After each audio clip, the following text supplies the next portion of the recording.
विश्व प्रसिद्ध शहर उदयपुर, जो कि अपनी सुंदरता से जाना जाता है, लेकिन आए दिन सड़कों पर पड़ने वाले ये गड्ढे हमेशा कहीं न कहीं लोगों को क्षतिग्रस्त करते हैं, गाड़ियों को भी क्षतिग्रस्त करते हैं। जी हाँ, आप देख रहे हैं सुभाष सर्कल से दुधिया गणेश जी तक किस प्रकार से सीवरेज लाइन चौक हो गई और जगह जगह गड्ढे खोदे जा रहे हैं। जगह जगह जांच की जा रही है कि आखिर सीवरेज कहाँ लीकेज हुई है, कहाँ बंद हुई है।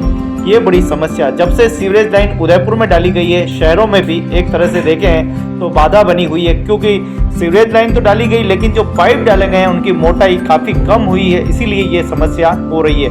हालांकि सीवरेज जहां हम खड़े हैं उससे करीब करीब 10 से फीट नीचे हैं, लेकिन फिर भी समस्या ये है कि आए दिन पाइप को पानी निकलता नहीं है प्रेशर से, कहीं न कहीं जाम वाली स्थिति और जो पानी निकासी है वो नहीं होती और वो कहीं न कहीं फूट जाती है और पानी कहीं न कहीं ऊपर आ जाता है।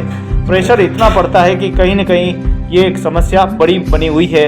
यहाँ तक कि सीवरेज लाइन को झीलों में डाल दिया गया, उसका पानी तक मिलकर झीलों का पानी भी दूषित हो रहा है। कभी सीवरेज लाइन फूट जाती है। आए दिन सीवरेज से जुड़ी खबरें आप उदयपुर में देखते रहते हैं। आज हम दुधिया गणेश जी का ये दृश्य दिखा रहे हैं, जहाँ देखिए कितना गहरा गड्ढा खोद दिया गया है। अभी भी पाइप बहुत नीचे है और पूरा पाइप चौक हो चुका है, लीकेज हो चुका है, इसीलिए इसकी खुदाई करके इसकी मरम्मत की जा रही है। इससे होने वाले ट्रैफिक देखेंगे बाधित, क्योंकि शाम के समय ये एक ऐसा रोड है जो सबसे ज़्यादा ट्रैफिक वाला रोड है, जो जाडोल को जोड़ता है, जाडोल अंबाजी तक को जोड़ता है। सज्जनगढ़ टूरिस्ट सब यहीं से आते हैं और ये रोड आए दिन क्षतिग्रस्त हो जाता है। सबसे पहले तो गड्ढे इतने हो जाते हैं, लेकिन गड्ढों के बीच में फिर ये एक बड़ा गड्ढा कहीं न कहीं दिखाई दे रहा है। और बीती रात को एक व्यक्ति स्कूटी लेके गिर गया था, वो भी काफी क्षतिग्रस्त हुआ।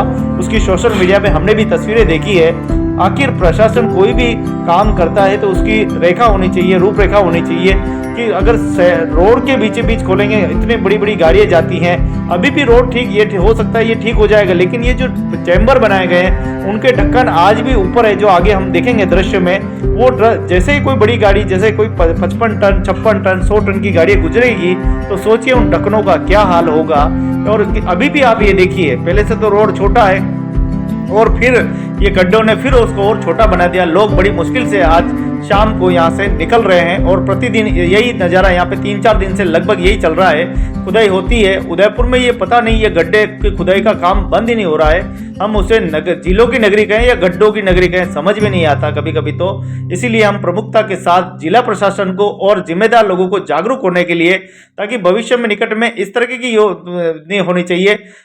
सीवरेज लाइन साइड के में हो जिससे लोग बाधित न हो, सीधा सीधा बीच में खोदा, जहाँ दबाव पड़ने के बाद कहीं न कहीं इतना दबाव पड़ता है तो पाइप चौक होना, फूटना, ये सब तो होता ही रहता है। दिन हम पानी की पाइपलाइनें को फूटता हुआ देखते हैं, तो ये तो बहुत बड़ी बात है कि ये बीच में डाली गई है। तो कुल मिलाकर समझ ये देखिए, ये ढक्कन है, अब ढक्कन के ऊपर कोई गाड़ी गुजरेगी तो ये दबेगा और कहीं न कहीं चैम्बर पे दबाव पड़ेगा, चैम्बर के माध्यम से पाइप पे दबाव पड़ेगा। जिस प्रकार से पंचर गाड़ी को अपन चलाते हैं, पंचर गाड़ी का ट्यूब फूट जाता है, उसी प्रकार से कहीं न कहीं ये एक बड़ी समस्या है। हम ज़्यादा तो नहीं समझते, लेकिन इतना जरूर जानते हैं कि दबाव जब पड़ता है तो वो चीज़ फूटेगी ही फूटेगी और उसका परिणाम जनता को ही भुगतना पड़ता है। और ये देखिए किस प्रकार से पूरा ट्रैफिक बाधित है। यहाँ के आसपास के व्यापारियों का जो रोजगार है वो भी प्रभावित हो रहा है और कई लोग यहाँ खरीदारी के लिए आ रहे हैं, कोई सब्जी तड़का लेने आते हैं, वो भी बेचारे कितने दुखी हो रहे हैं। पास वाली जो रोड है उसको इस्तेमाल करना पड़ रहा है। तो गुजारिश करेंगे जिला प्रशासन के आगे कोई योजनाएं बनाए तो कम से कम इस तरह की योजना बनाए,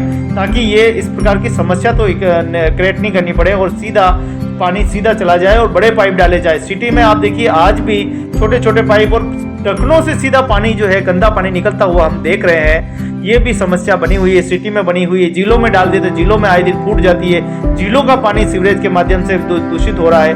कई सारी समस्याएं जो है वो हो रही है। गुजारिश है कि झीलों की नगरी में कम से कम स्वच्छ नगरी है, पवित्र नगरी है, इसको स्वच्छ बनाए रखने में हम सबकी भागीदारी जरूरी है। आगे से कोई मास्टर प्लान हो या कोई बड़ा प्लान हो तो कृपया करके ऐसा बनाया जाए जिसमें किसी को बाधित ना हो और आसानी से उसकी सफाई की जा सके, आसानी से वहां तक पहुंचा जा सके और किसी को सफाई कर्मचारी या अन्य को किसी को ज्यादा बाधित रुकावट ना हो, ज्यादा समस्याएं नहीं हो और बड़े आसानी के साथ काम हो जाए। जनहित में ये खबर आप सभी के समर्पित।